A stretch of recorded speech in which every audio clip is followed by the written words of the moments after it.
Good morning, my name is Ethan Tony, Good morning, my name is Aaron Johnson. and we will be interviewing Sandra Rankin. Hi, I'm Elijah Tony, Hi, I'm Amari Wright. and today we are interviewing the Mrs. and Mr. Miller. What was your profession and what was it like when you first started compared to how it is today? My profession was in education. When I came to Wichita, Kansas, I was hired as a teacher before I came, and I worked at Isley School under Julius McLaurin, and he is related to several of you. He was a great principal, and I taught first grade at Isley School for about 8 years. Then I got my degree in student and personnel guidance, and I really didn't want to leave the school. But Mr. McLaurin said, well, why don't you try it? And if you don't like it, then you can come back to the classroom. So then I became a guidance counselor where I had several schools.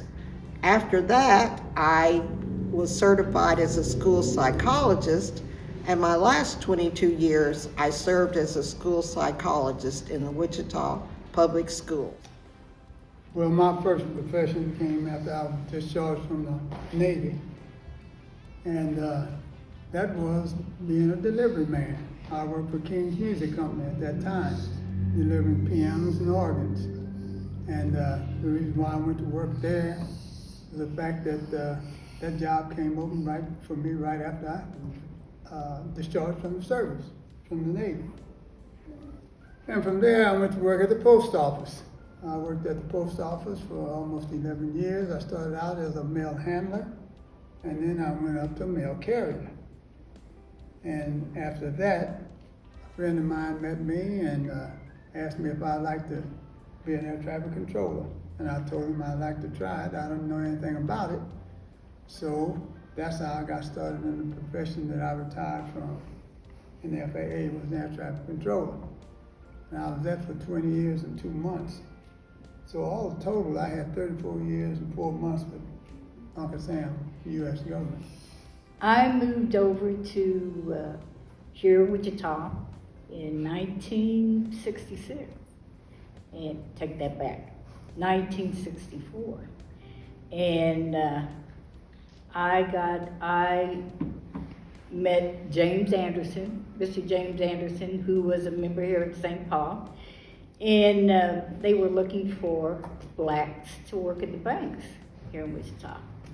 And he took me down to Fourth National Bank, introduced me to a man named Dale Kritzer, who was vice president. And that's how I got a job at Fourth National Bank.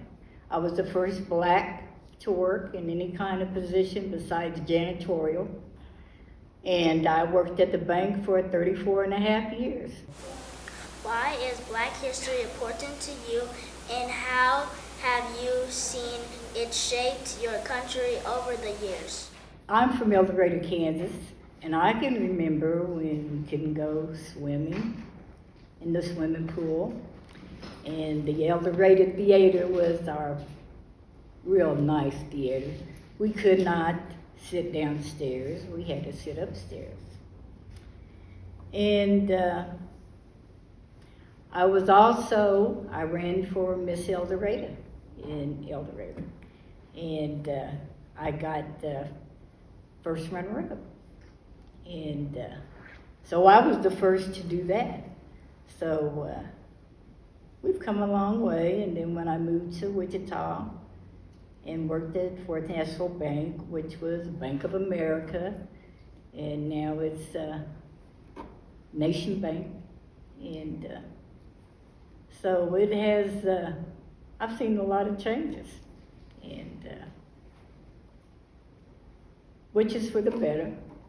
Well, Black history, a lot of things have shaped my life. When I was growing up at your age, there in Arkansas and Kansas, we went to school with everyone, but we couldn't go into restaurants. And so we would go in and order something after we came from the movies or something. We would order a Coke or something, but we couldn't sit down at the counter where the other people.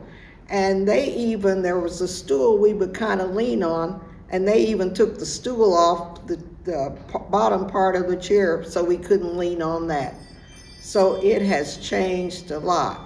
And through the hard work in our communities and everything, things have changed. Before I had a car to go to high school, I had to catch the bus. I lived over on the west side of town on Water Street, and I went to East High, which is out on East Douglas, and I had to catch the bus. I had to transfer downtown. This one day, the bus was pretty crowded, and there was only one seat left, and this white lady asked me to get up so she could sit down. And I said, "Lady, you're welcome to sit right here beside me." And she said, "No, I'm not gonna sit beside, I want you to get up." I said, "Well, I guess you're gonna have to stand up." And so that's the way some of the things were back in the day, you know. And so to see how it's changed some today, that makes it great. And you never know when you're gonna make Black history, you know. I never thought that I would be making any kind of history, but I guess everybody knows here lately that I have made history, you know, becoming the first Black man to control airplanes out there at the Wichita Airport in the control tower, and first Black man to become a supervisor in the Central Region. You know, that's about how I see Black history. I never thought I'd be part of it, but I guess I am. At what age did you give your life to Christ, and what led you to that decision? I was 12 years old when I gave my life to Christ, and my mother was a big instrument on that, because my mother, Ray Miller, was the superintendent of Sunday school in this church for over 18 years. So I had a lot to learn. I learned it, and my parents really guided me in a way that, you know, I thought it was the best thing to do, and found out it was the best thing to do, you know. Okay, I gave my life to Christ in Arkansas City, Kansas at St. James AME Church, which is no longer there, and I was 12 years old. And I think I was probably about 12. I've always liked to sing, and I sang in the choir. And my mother, you know, always had to go to church. And I lived like a half block away from church, so there was no reason for me to not get there. And the name of my church was Lane Chapel CME Church, El Dorado, Kansas. When you were our age, what did your relationship with Christ look like? Well, I think it looked like your relationship. I went to Sunday school, and my mother was the superintendent of the Sunday school. And I was like you all, I wanted to go to church. Now, a lot of young people don't go to church. But I'm so proud of you young people that are going to church. And you will never regret it. At one time, St. Paul had quite a Boy Scout troop. And Alfred Anderson was the leader when I was a kid. And I don't remember exactly who his assistant scout leader was. But when I got old enough to become a scout, Morris Moore, which was a member of this church right here, and also Paul Bowser, who was a member of this church. Well, Morris was the scout master, and then Paul was the assistant scout master.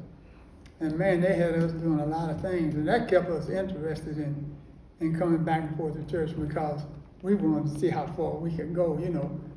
What is one piece of advice you would give a young person today who is trying to build their own relationship with Christ? One of the things I would say is to pray. You're in church, we have prayer, and then when you're at home, you can have prayer before you go to bed at night, and you can have prayer when you get up in the morning.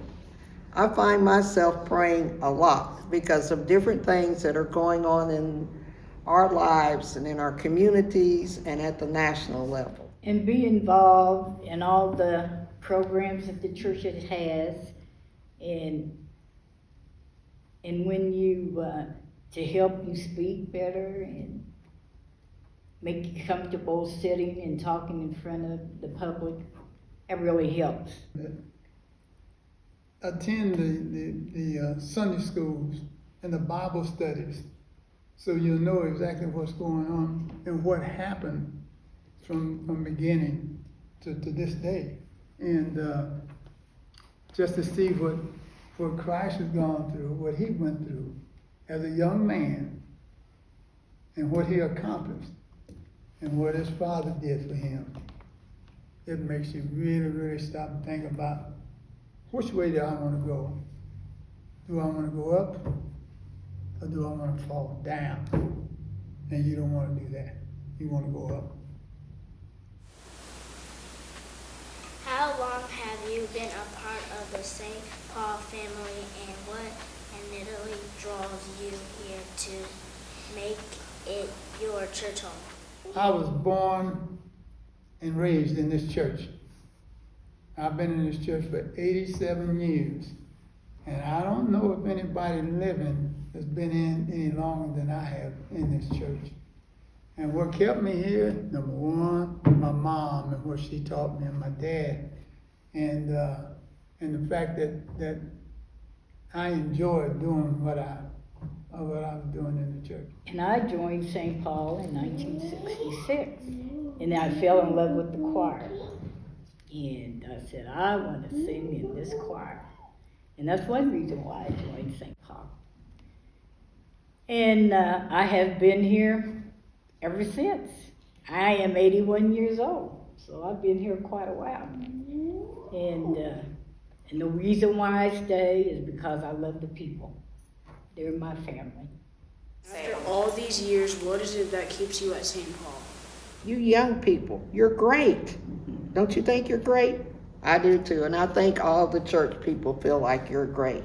And so I think you have great leaders, and you watch and listen to your leaders, because one of these days you'll be a leader too.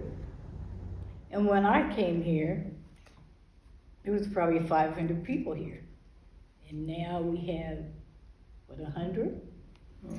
And, but St. Paul has come a long way, and we're really doing good with the little few that we have, and it's getting better. But there is really no place else here in Wichita I want to go. What is an absolute favorite memory of your time at this church? Mine is, I got married here at St. Paul, June 25th, 1966. And June 25th of this year, Carol and I will be married 60 years. So that's my best memory. This concludes our interview. Thank you. Thank you for having us. And thank you, Amara, also for having us. Thank you for this interview. Happy Black History Month. And thank you for inviting me. Thank you for watching our videos. Thank you, everybody. I hope you have a good night and Black History Month. Bye.